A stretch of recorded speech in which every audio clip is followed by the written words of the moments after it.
મારું નામ ઠાકોર દિવાનજી ગોડાજી, ગામ ખોરસમ, તાલુકો ચાણસ્મા, જિલ્લો પાટણ.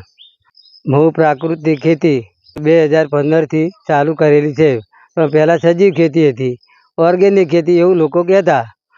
પણ છેલ્લા 5 વર્ષથી આ પ્રાકૃતિકનો અભિયાન ચાલે છે. તેમાં હું મારી જમીન 1 હેક્ટર એટલે 4 વીઘા જમીનમાં ફરતા ફરતા પાકો વાવી દઉં છું.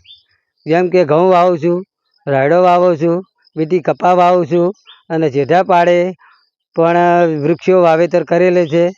બીજું કે મારે જે પાકોમાં અજમો મેં વાવ્યો હતો, પ્રાકૃતિક ખેતી છે, બિન પિયત, રાસાયણિક ખાતર નહીં કે પાણી નહીં, કોઈ નહીં.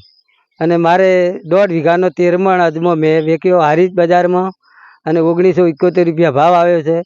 અને મને સંતોષ છે. એમાં મેં 5000 ખર્ચો કર્યો હતો.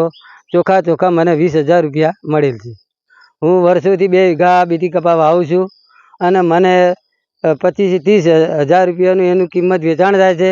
એમાં મારો 10,000 રૂપિયા ખર્ચો હોય પણ ચોખ્ખો નફો મને 20,000 રૂપિયા મળે છે. સરવાળે મને વર્ષે 2 લાખ રૂપિયાની નફો ઇન્કમ બેસે છે અને 1 લાખ રૂપિયા ખર્ચા પેટે જાય અને 1 લાખ રૂપિયા સરવાળે મને મળે છે. આ મારો ઓબો છે. ઓબાને પણ મેં વેચાણ કરીને બજારમાં જઈને સારી રીતે કરેલું છે. ઓબો પણ વર્ષે મને 10 થી 25 હજારની મને વેચાણ આવક આપે. ચોખ્ખો નફો, કોઈ ખર્ચો નહીં, કોઈ નહીં.